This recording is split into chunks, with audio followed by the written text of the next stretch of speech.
आथरून आहे आणि वरचं आमचं आभाळ हे पांघरून आहे. आम्ही रानात गवतात काटेत कुठेही झोपतो, रात्री बेरात्री झोपतो तरी आम्हाला वाघाची भीती नाही, सापाची भीती नाही. ही आपली भारतीय संस्कृती आहे. ह्या भारतीय संस्कृतीमध्ये जी आदिवासी सनातन संस्कृती आहे ती रीड की हड्डी आहे. म्हणजे मूळ संस्कृती त्याच्यामध्ये आहे आणि ही मुख्य धारा जी आहे आदिवासींची त्याच्यामध्ये सुंदर अशी त्यांची रूढी परंपरा आहे.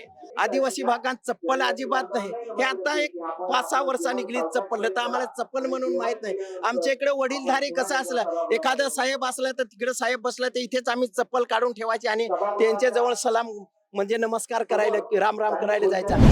जे कोणी ह्या धर्मांतरित ज्या झालेले लोक आहेत ज्याच्यामध्ये मुस्लिम असतील ख्रिश्चन असतील ती रूढी परंपरा पाळत नाही आणि पाळत नसेल तर त्यांना आधी ते आरक्षण का म्हणून द्यावं त्यांनी, कारण ते स्वतः आरक्षण 2 ठिकाणी घेतात आणि आमचेही नुकसान करतात. म्हणून ते आमची हीच डिमांड आहे सरकारला. देशात आदिवासींच्या धर्मांतरणाचे मोठे षडयंत्र सुरू असून त्यामुळे धोक्यात आलेली आदिवासी संस्कृती टिकवण्याकरता धर्मांतरित आदिवासींना कुठल्याही शासकीय योजनांचे फायदे आणि आरक्षण मिळू नये अशी मागणी घेऊन दिनांक 26 नोव्हेंबर रोजी संविधान दिनानिमित्त जनजाती सुरक्षा मंचच्या माध्यमातून ज्वाला डिलिस्टिंग महारॅलीचं आयोजन करण्यात आलं होतं. या रॅलीची सुरुवात दादरच्या छत्रपती शिवाजी महाराज पार्क येथे मंत्री मंगलप्रभात लोढा यांच्या हस्ते संविधान दिंडीचं पूजन करून झाली. पालघर, रत्नागिरी, सिंधुदुर्ग या भागातील जनजाती बांधव मोठ्या संख्येने या रॅलीत सहभागी झाले होते. तसंच त्यांची अनेक पारंपरिक नृत्य यावेळी सादर करण्यात आली. या रॅलीचा उद्देश आणि भूमिका मांडताना जनजाती सुरक्षा मंचचे क्षेत्रीय प्रांत संयोजक विनायक सुरतने म्हणाले, सर, डिलिस्टिंगची मागणी ही मोठ्या प्रमाणात होत आहे. काय सांगाल, आतापर्यंत कशा पद्धतीनं जनजातीय सुरक्षा मंचने या संदर्भात काम केलेलं आहे? आतापर्यंत आपण जिल्हाशा संमेलन घेतले. आता पूर्ण देशात आपण राज्याचे संमेलन घेत आहोत. महाराष्ट्रात आपण 4 संमेलन घेतले आहे. नाशिकला आपला संमेलन झाला, त्याच्यात 35,000 लोक होते. 21 नोव्हेंबरला नागपूरला संमेलन झाला, याच्यात 40,000 लोक होते आणि यावेळेस सुद्धा 25,000च्या वर आपले संख्या आहे. आपले सर्व जनजाती बंधू या संमेलनाला आले आहे आणि 20 डिसेंबरला नंदुरबारला सुद्धा आपली अशी मोठी रॅली आहे.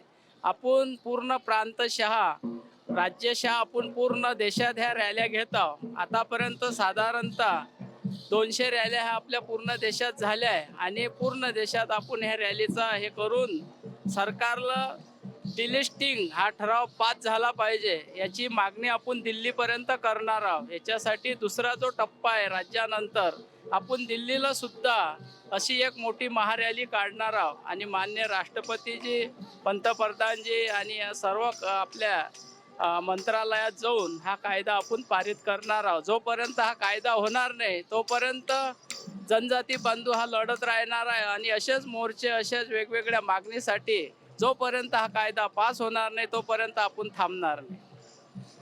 आतापर्यंत जनजाती सुरक्षा मंचने आयोजित केलेल्या या रॅलीच्या दृष्टिकोनातून जेव्हा आपण बघत असतो तेव्हा आदिवासी बांधव जे कोणी इथे येतात त्यांचं म्हणणं काय असतं एकंदरीत?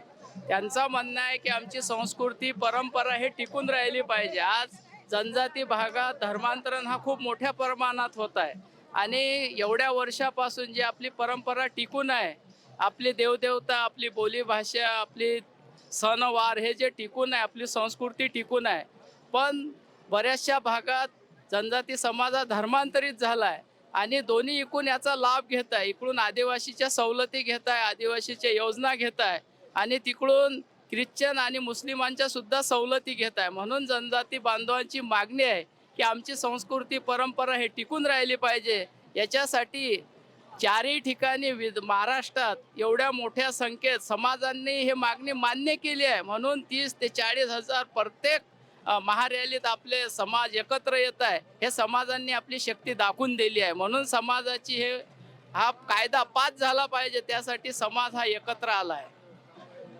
डिलिस्टिंगच्या बाबतीत जनजाती सुरक्षा मंचच्या नेमक्या मागण्या काय आहेत? डिलिस्टिंगच्या बाबतीत जे धर्मांतरित झाले, आज MPSC पासून तर जेवढे क्लास 1 ऑफिसर आहेत हे 80% धर्मांतरित लोक याचा फायदा घेत आहे.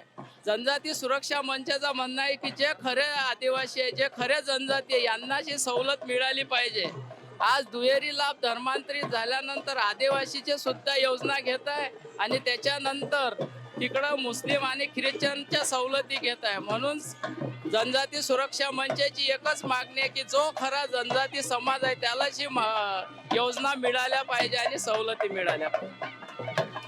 जे बांधव धर्मांतरित झालेले आहेत त्यांच्या बाबतीत खऱ्या अर्थाने डिलिस्टिंगची मागणी झाल्यानंतर काही बदल झालेला आपल्याला काही आढळला आहे का? बऱ्याचशा ठिकाणी जेव्हा जेव्हा आपले भारतात पूर्ण आता हे राज्यशा जेवढ्या मागण्या होत आहे त्याच्यात महाराष्ट्रात सुद्धा आणि देशात सुद्धा बरेचसे समाजाला हे मान्य झालं आहे की खरोखर आपण कुठेतरी चुकलो आहे. आपली संस्कृती आपली परंपरा सोडून जात आहे. पण आता समाज हा जागृत झाला आहे. आपल्याला प्रत्येक राज्यात पूर्ण देशात एक लक्षात येईल की साधारणतः 40 ते 50 हजाराच्या वर पूर्ण देशात संख्या येत आहे. त्यामुळे एक परिवर्तनाची लाट हे या महारॅलीतून पूर्ण देशात दिसत आहे. आणि ज्यांनी आमची संस्कृती परंपरा हे नष्ट करायचा प्रयत्न करत आहे ते सुद्धा आता जागृत झाले. त्यांच्या सुद्धा लक्षात आलंय की जनजाती समाज हा संघटित झालाय म्हणून. दरम्यान या रॅलीच्या माध्यमातून डिलिस्टिंग संदर्भात केल्या जाणाऱ्या मागणीबाबत कायदेशीर बाजू समजावून सांगताना ॲडव्होकेट परशुराम पवार म्हणाले की नमस्कार. सर, डिलिस्टिंगची जी ही प्रक्रिया आहे आणि जी काही ही मागणी आहे त्या आपलं संविधान आपल्याला काय सांगतं याबद्दल काय सांगा? असं आहे, संविधानामध्ये एससी समाज जो आहे या एससी समाजाला जर धर्मांतरण केलं तर त्यांचे लाभ आपोआप संपून जातात अशा प्रकारची तरतूद आहे. परंतु ही एसटी साठी नाहीये आणि म्हणून हे जे धर्मांतरित होणारे लोक आहेत हे दोहरा लाभ घेतात. आणि आपण असं म्हणतोय की यांना या सूचीतून हटवून टाका, यांना काढून टाका. कारण दोन लाभ कसे घेणार? एक तर रूढी परंपरा हे संस्कृती पाळत नाही आणि यामुळे समाजामध्ये एक प्रकारचा विद्रोह निर्माण. मग आतापर्यंत डिलिस्टिंग संदर्भात काही संविधानिक पाऊल उचललं गेलंय का? आपण तीच मागणी करतो. याच्या माध्यमातून भारतभर अशा प्रकारच्या रॅलीज होत आहेत आणि या रॅलीच्या माध्यमातून आपण शासनाकडे हा प्रस्ताव टाकतोय आणि अशा संदर्भात एक ठोस कायदा बनावा आणि या कायद्याने ह्या सूचीतनं या बाकीच्यांना हटवून टाकावं अशी आपली मागणी. यामुळे अनुसूचित जमातीच्या बांधवांना काय फायदा होऊ शकतो? असं आहे की एक तर एक संरक्षण मिळेल अशा प्रकारची नीती नाहीये आणि पुन्हा जनजाती समाज जो आहे तो आपली संस्कृती एकदम स्ट्रॉंगपणे पाळू शकेल, आपल्या परंपरा पाळू शकेल, त्याला कुठल्याही प्रकारची भीती राहणार नाही आणि सांगू शकेल तो आज जे तुम्हाला आरक्षण आहे किंवा वेगवेगळ्या सुविधा ज्या मिळत आहेत या सुविधांचं रक्षण करण्यासाठी किंवा आपल्या गावामध्ये ज्या काही परंपरागत देवी देवता आहेत यांचं संवर्धन करण्याच्या दृष्टीने एक बळ प्राप्त होणार. दरम्यान जनजातींनी हिरवा देवाची या ठिकाणी पूजा केली होती. त्याचे महत्त्व सांगताना जनजाती सुरक्षा मंचचे पालघर जिल्हा अध्यक्ष सुरेश शिंदा म्हणाले की कोणतंही काम आदिवासी समाजामध्ये कोणत्याही कामाच्या चांगल्या कामाची सुरुवात करताना आम्ही हिरवा देवाची पूजा करतो. हिरवा देवाचं फार मोठं या आमच्या आदिवासी समाजामध्ये महत्व आहे. त्यांचं अधिष्ठान आम्ही वर्षातून अनेक वेळा पूजन करत असतो. त्यांच्या हिरवा देव हा आमचा या ठिकाणी कुलदैवत आहे आणि सगळे आदिवासींना सुखदुःखातून बाहेर काढणारा आमचा हिरवा देव आहे आणि म्हणून त्यांचं आम्ही मनापासून पूजन करत असतो. लोककलेतलं एखादं वाद्य देखील तिथे ठेवलेलं आहे, ते नेमकं काय आहे? ते घांगडी वादक आहे. ते घांगडी वाद्य इथे सोन्यादादा मस्या हे वाद्य वाजवणारे व ह्या वाद्याची माहिती सांगणारे ज्यांनी आता दिल्लीमध्ये भरलेल्या G20 देशाच्या परिषदेमध्ये ज्यांनी भाग घेतला, मोदी साहेबांनी त्यांचा गुणगौरव केला. अशा मसेदादा आपल्याला माहिती सांगतील. मसेदादा, ते वाद्य काय आहे नेमकं काय सांगाल? परंपरा हे पूर्वीचं वाद्य आहे. पूर्वीचं वाद्य म्हणजे आम्ही शेतकरी जंगलात आदिवासी भागात वन क्षेत्रामध्ये वाघा नडगाला मोहित करण्यासाठी हे आमचे वाद्य करे. एखादा वाघ जर आदिवासींचे याच्यावर जर आदिवासींवर जर चालून येत असेल तर हे वाद्य वाजवले बरोबर ते वाघ मोहित होता आणि गुणगान वाटून त्याला शांतपणे येते आणि शांत पाहून निघून जातो. काय हा आमच्या जंगलातला कोणी पण आदिवासी आहे, हा आदिवासींचा वाद्य वाजवून त्याच्या एकदम मन जे चढीक असतं ते शांत मन होतं. धन्वंतरी आमचं एक आथरुण आहे आणि वरचं आमचं आभाळ हे पांघरुण आहे. आम्ही रानात गवतात काटेत कुठेही झोपतो. रात्री बेरात्री झोपतो तरी आम्हाला वाघाची भीती नाही, सापाची भीती नाही, कोणत्याच प्राण्याची भीती नाही. असं आम्ही आदिवासी हे जंगलातलं रहिवासी आहोत आणि वन क्षेत्रातलं आम्ही वनाचा आधार घेऊन पाला पाचोळ्याचा आम्हाला सगळे यश भेटते आणि ते यशापासून आम्हाला कसलीच आदिवासी भागात जे जंगलात राहतात त्यांना कसलीच वाघाची भीती नाही, सापाची भीती नाही. जे शहरातलं सांगतात तुम्ही जंगलात कसं काय राहता, आम्हाला जंगलात कोणालाही सांगला आम्ही आमच्या बायको पोरा सगळं गुराढोरा आम्ही वाघाच्या समोर दिलं तरी वाघ पण संरक्षण करतो. अशी आमची पूर्वी जे परंपरा आदिवासींची संस्कृती आहे. जे अंधश्रद्धा सांगतात ते अंधश्रद्धा आम्ही अंधश्रद्धा नाही मानत. असा आमची श्रद्धा आहे. वाघाच्या समोर जर आदिवासी जंगलात झोपत तरी त्याला वाघाला तो घाबरत नाही. म्हणजे वाघ पण आमचा मित्र आहे, नाग पण आमचा मित्र आहे. सगळेला पूजून जे काही जे सांगतात काय हे तुमची अंधश्रद्धा, तर ती अंधश्रद्धा नाही म्हणायची. आम्ही श्रद्धा आमची आहे. आमचं लोक इस्तोवरती उभं राहता, हरीवरती किंवा करवंदीच्या काटेवरती अनेक प्रकारावरती श्रद्धा आहे. मगून असा बिन चपलीने बिन बुटाने. आता आम्ही चप्पल घालायला शिकलो ना, तर पहिली चप्पल आम्हाला माहित नाही. आदिवासी भागात चप्पल अजिबात नाही. हे आता एक 5-6 वर्षा निघली चप्पल, तर आम्हाला चप्पल म्हणून माहित नाही. आमच्या इकडे वडीलधारी कसं असलं, एखादा साहेब असला तर तिकडे साहेब बसला तर इथेच आम्ही चप्पल काढून ठेवायची आणि त्यांच्या जवळ सलाम म्हणजे नमस्कार करायला, राम राम करायला जायचा. आमच्या मिसेस जर आहेत आमच्या परिवारात आदिवासी भागात जर सून आणली किंवा आमची सासू किंवा आमच्या घरवाल्यांची सासू किंवा सासरा असला तर अर्धेच रस्त्याला ती चप्पल हातामध्ये घ्यायची आणि सासरा किंवा सासू जवळ.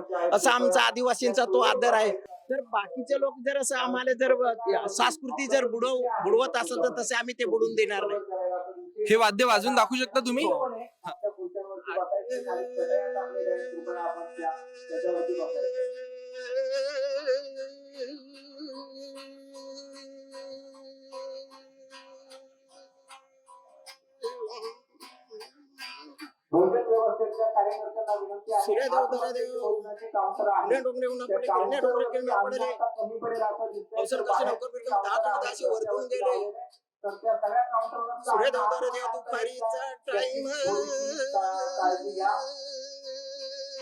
भोजन व्यवस्थेचे जे कार्यकर्ते आहेत कृपया आपली काउंटर आहेत भोजनाची, त्या भोजनाच्या काउंटरवरती अन्न कमी पडण्याची शक्यता निर्माण होऊ शकते. कृपया याच्यामध्ये थोडी काळजी. अशा प्रकारे डिलिस्टिंगची मागणी करत जनजातीची महारॅली छत्रपती शिवाजी महाराज पार्कातून जांभोरी मैदानाच्या दिशेने निघाली.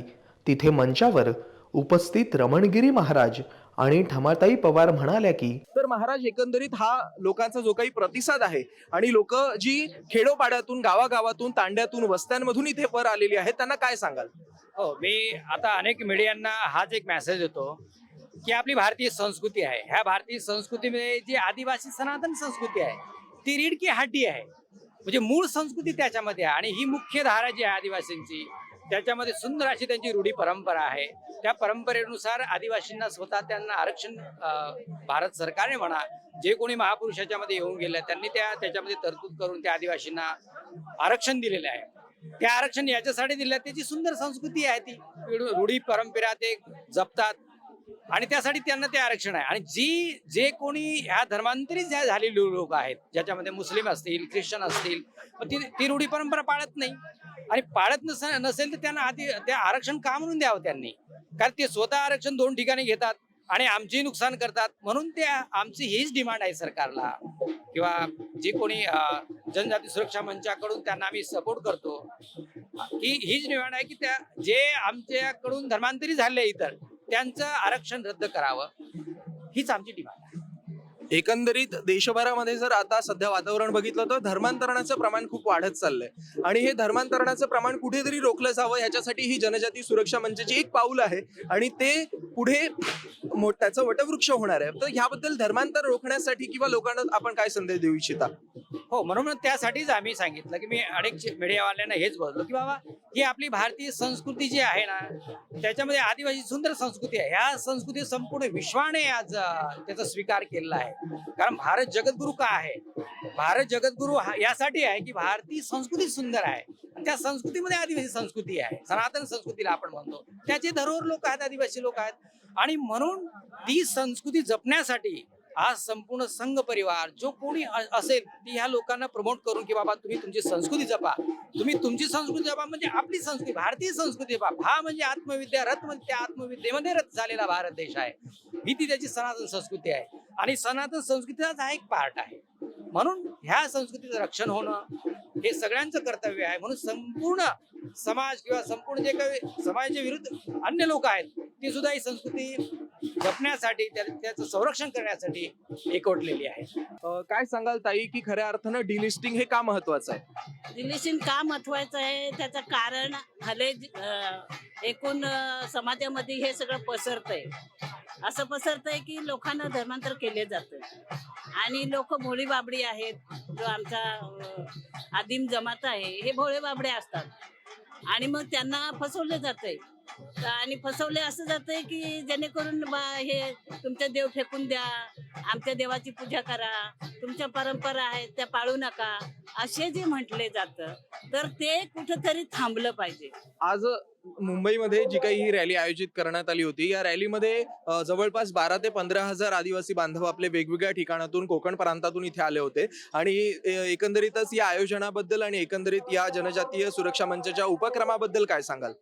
खरं म्हणजे आता हा उपक्रम आम्ही लोकांना अगदी पाड्यापाड्यांच्यात जाऊन सांगितलं की हे असं जर केलं तर हे कुठंतरी थांबणार आहे. आपण जर काय म्हणतात ना एखाद्या मुलाला भूक नाही लागली तर त्याला आई काय भूक लागल्याशिवाय काय म्हणतात दूध पाजत नाही. तसं आपला जर विषय आहे तो आपण सरकारपर्यंत गेलो नाही, ते लोकांना हे सगळं सांगावं लागलं की असं आहे तर त्याच्यासाठी आपल्याला तिथपर्यंत जायचं आहे.